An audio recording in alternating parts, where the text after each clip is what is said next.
बच्चों, तो कैसे हो आप सब? उम्मीद करती हूँ एकदम मस्त और झक्कास होंगे, क्योंकि जैसे मैं कहती हूँ दिशा मैम की पलटन हमेशा होती है एकदम झक्कास। आज आपके लिए एक ऐसा हटकर टॉपिक लेकर आई हूँ जिसके बारे में हम यहाँ पे डिस्कस करेंगे और जानेंगे। इस वीडियो की आइडिया बेसिकली मुझे उस दिन आई थी जब मुझे एक बच्चे ने, ऐसे जब हमारा लेक्चर चल रहा था और एक बच्चे ने कहा कि मैम मेरे पास बिजनेस आइडियाज तो बहुत सारे हैं बट मेरे पास पैसे नहीं है। तो यहाँ पे बच्चों को बताना कि बिजनेस आइडिया सबसे इंपॉर्टेंट स्टेज इन बिजनेस होता है और कैसे ये आइडिया को इन वन सक्सेसफुल बिजनेस हम यहाँ पे कन्वर्ट कर सकते हैं, उसके लिए आज मैं आपके लिए एक बेहतरीन कंपनी की केस स्टडी लेकर आई हूँ। जी हाँ, हम बात करते हैं उसी कंपनी की जो आज एक न्यू जनरेशन, यंग जनरेशन के लिए एक स्टेटमेंट बन गया है। जैसे हम हमेशा कहते हैं नेटफ्लिक्स एंड चिल। तो भाई वो जो नेटफ्लिक्स एंड चिल है ना, तो नेटफ्लिक्स आया कहाँ से, उसकी शुरुआत कहाँ से हुई, किस तरीके से वो आज एक सबसे बड़ा सक्सेसफुल यहाँ पे मूवी रेंटल बिजनेस बन चुका था, ये सारी चीजें जो है उनकी कहानी जो है शुरू से लेकर अभी तक मैं आपको यहाँ पे बताऊंगी। ठीक है, तो बेटा अगर हम नेटफ्लिक्स की बात करें, नेटफ्लिक्स से जो बिजनेस है शुरू हुआ था इन द ईयर 1997। ठीक है, तो 1997 में दो व्यक्ति है जिनका नाम है रीड हेस्टिंग्स एंड मार्क रैंडल्फ। इन दोनों ने मिलकर नेटफ्लिक्स का ये जो बिजनेस है यहाँ पे शुरू किया। अच्छा, जब ये बिजनेस यहाँ पे शुरू किया तो उनको दिमाग में सिर्फ इतना था कि भाई मेरे को एक बिजनेस शुरू करने का है। अब कौन सा बिजनेस करूं, क्या बिजनेस करूं, तो वो भी डिफरेंट आइडियाज जो है इसको एक्सप्लोर कर रहे थे। तो अचानक से उनके दिमाग में एक बेहतरीन आइडिया आया कि हमें ना मूवी रेंटल बिजनेस यहाँ पे शुरू करता है। पहले कैसे होता था, जैसे अगर आपको कोई भी मूवी देखनी होती थी, ठीक है, तो ऐसे मूवी रेंटल स्टोर्स हुआ करते थे जिनके पास वो मूवीज की ओरिजिनल कैसेट्स हुआ करती थी। आपको वो दुकान पे जाना है, उनकी कैसेट के लिए जो भी 1 दिन 2 दिन के लिए आप लेना चाहते हो उसका रेंट पे करना है, कैसेट घर लेकर जानी है, कैसेट में मूवी देखनी है, देन लाकर कैसेट वापस कर देनी है। ठीक है, तो आप बेसिकली मूवी को रेंट कर रहे हो, भाड़े पे वो कैसेट जो है आप इनसे ले सकते थे। तो उन्होंने बोला कि यार अगर ये बिजनेस करना है तो आप अगर बड़ी बड़ी दुकानें खोलते हो तो ठीक है, पर अगर आप ये चीज जो है आप अगर कुरियर बेसिस पे, मतलब जैसे कोई आपको कहता है मेरे को ये मूवी चाहिए, तो आप अगर कुरियर करना चाहते हो, कुरियर के द्वारा भेजना चाहते हो, तो ये एकदम ऐसा फीजिबल नहीं है।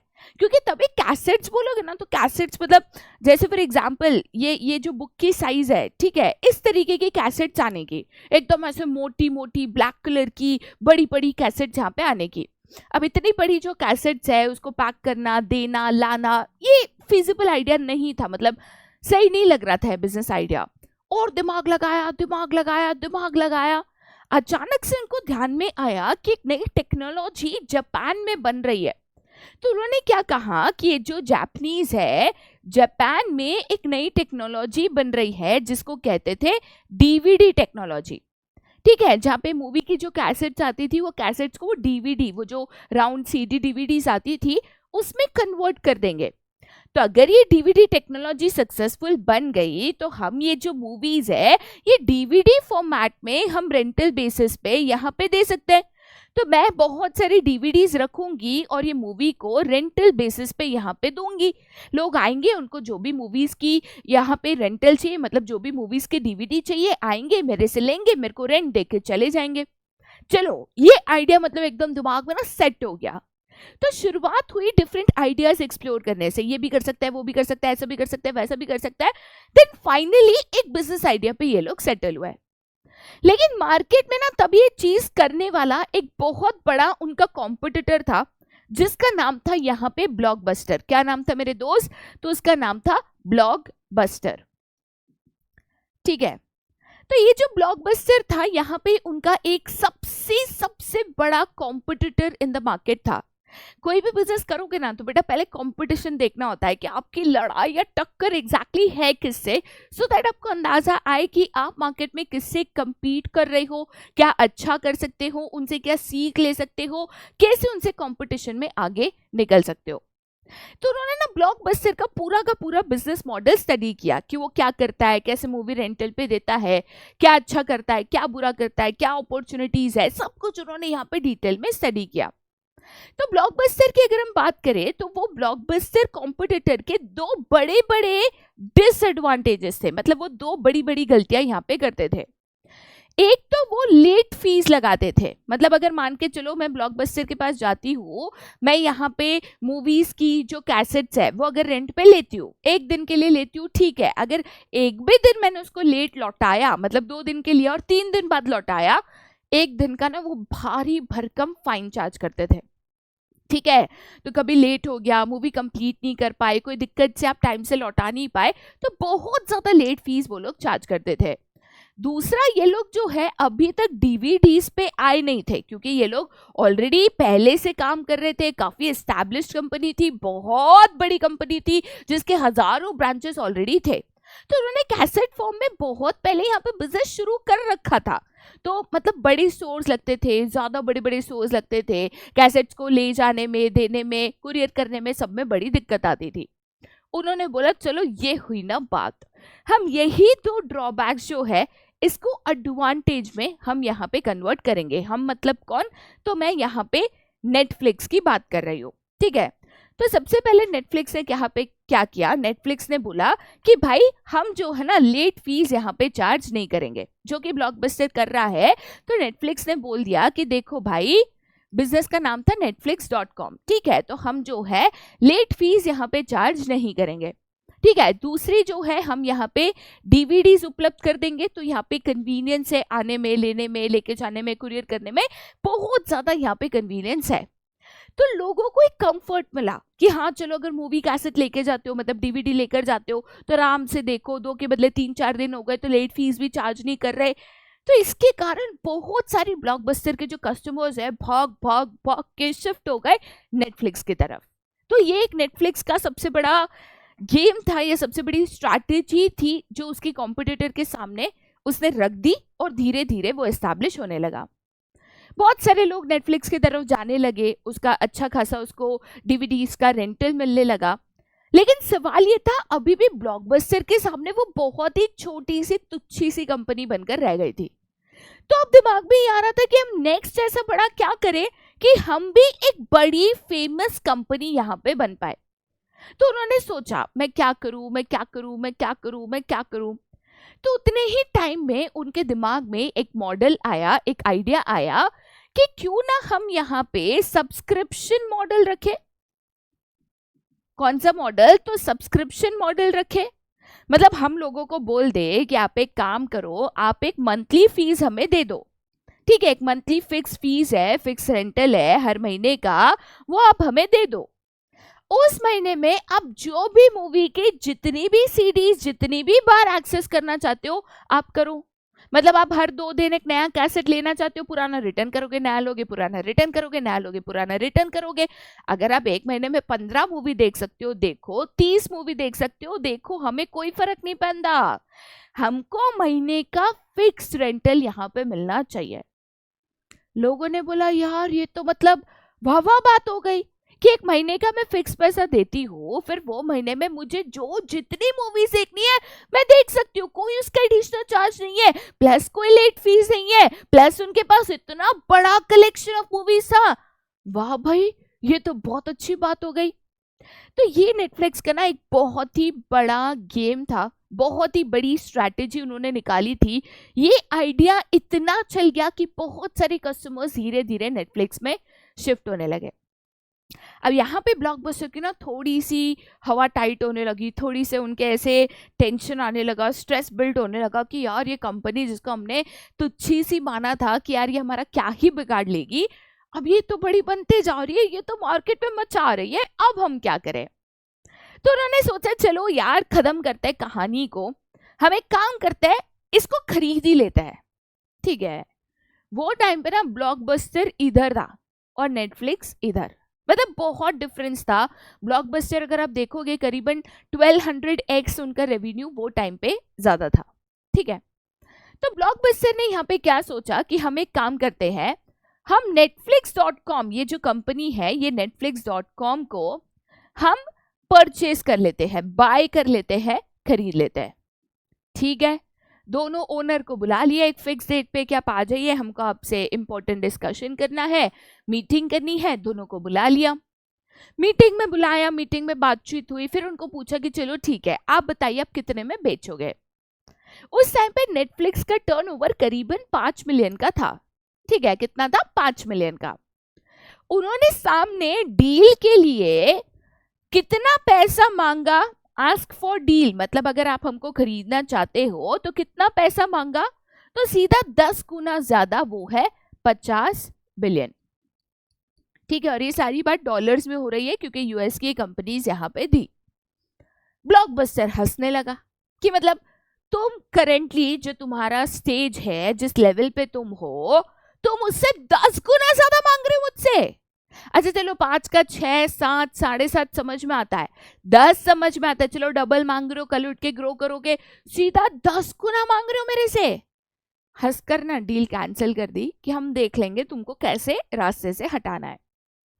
लेकिन नेटफ्लिक्स एज ए कंपनी अपने आप में बड़ा कॉन्फिडेंट था। उनको पता था कि भाई हम कुछ तो ना बड़ा करेंगे, कुछ तो हम मार्केट में बड़ा करेंगे, और उनको अपनी सही कीमत, सही वैल्यूएशन यहाँ पे पता थी।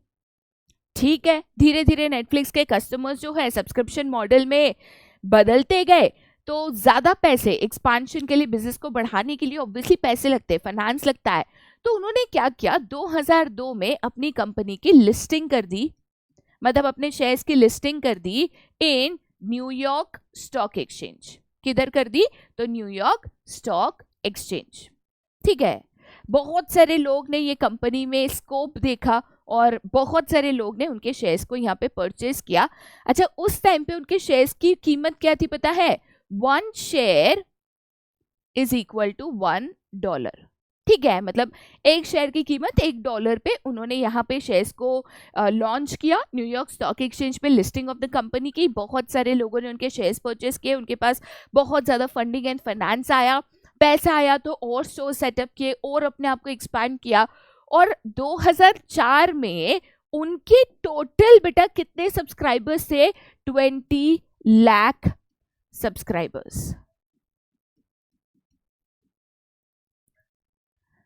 जी हाँ, ठीक है, तो 2004 में उनकी टोटल 20 लाख सब्सक्राइबर्स थे, मतलब अच्छा खासा पैसा आ रहा था, फंडिंग भी मिल चुकी थी, काफी पैसा था। तो धीरे धीरे उन्होंने यहाँ पे एक्सपांशन करना, अपना मूवीज का कलेक्शन बढ़ाना, ये उन्होंने जारी रखा। जब 2007 में धीरे धीरे टेक्नोलॉजी भी डेवलप हुई, तो उन्होंने कहा कि भाई हमें तो ना समय के साथ रहना है, हमें समय से पीछे नहीं रहना, हमें तो समय के साथ रहना है।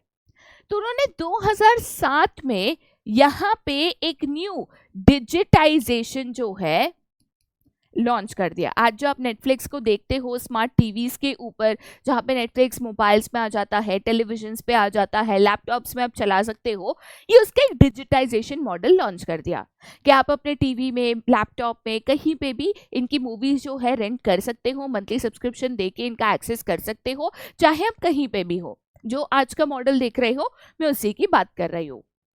जब तक ये सब कुछ हुआ, नेटफ्लिक्स एक बहुत अच्छे लेवल पे एज अ कंपनी पहुंच चुका था।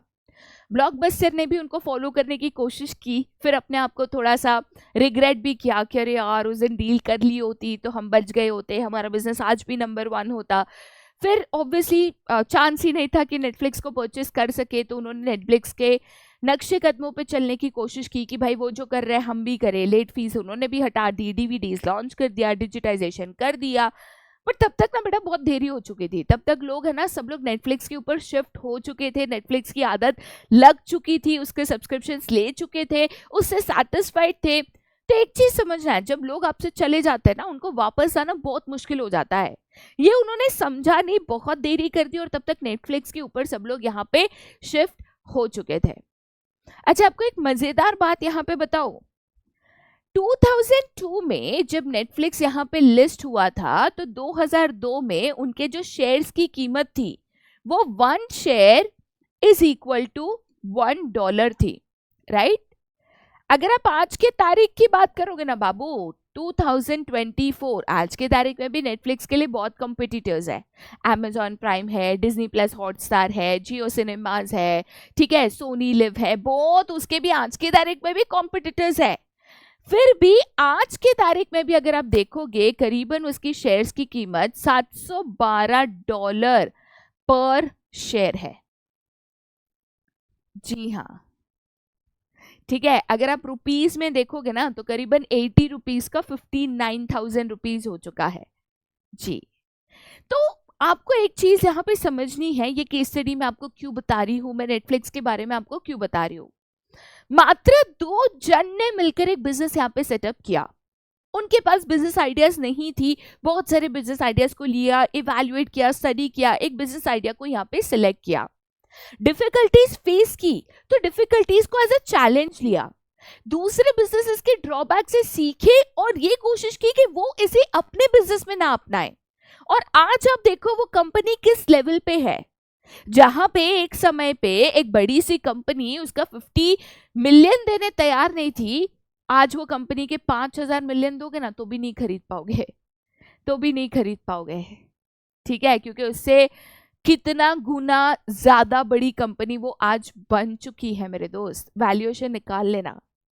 तो एक तो ना आपको कभी भी बिजनेस आइडियाज को अंडर एस्टिमेट नहीं करना चाहिए। अगर आपके पास बिजनेस आइडियाज है, you have a lot of people जो आपके बिजनेस में इन्वेस्ट कर सकते हैं। बिजनेस आइडियाज होने चाहिए, स्ट्रॉन्ग आइडियाज होने चाहिए, कंपटीशन इवैल्यूएट करना चाहिए, क्या ड्रॉबैक्स है, हमारी क्या एडवांटेजेस है, हम कैसे इसको आगे लेके जा सकते हैं। खुद के बिजनेस की वैल्यूएशन, कीमत खुद समझनी चाहिए। और दूसरा, समय के साथ हमेशा अपने बिजनेस को बदलते रहना चाहिए। अगर आप बिजनेस एनवायरनमेंट के हिसाब से अपने बिजनेस को ना बदल पाए, बेटा आपकी हालत नेटफ्लिक्स की तरह नहीं हो पाएगी, आप ब्लॉकबस्टर बनकर रह जाओगे। तो अब आपको चूज करना है, आपको नेटफ्लिक्स बनना है या ब्लॉकबस्टर बनना है। और आपको समझना है कि बिजनेस करना है तो बिजनेस आइडिया काफी है मेरे दोस्त। ठीक है, तो इसी के साथ बेटा वीडियो एंड करती हूँ। उम्मीद करती हूँ कि आप यहाँ पे कुछ सीख पाए होंगे। बाकी अगर आपको ये बताना है कि इस वीडियो से आपने क्या सीख ली, क्या इंपॉर्टेंट पॉइंट्स आपने नोट किए, तो नीचे कमेंट सेक्शन में जरूर बताना। आज के लिए यहीं पे tata, bye bye, see you and take care.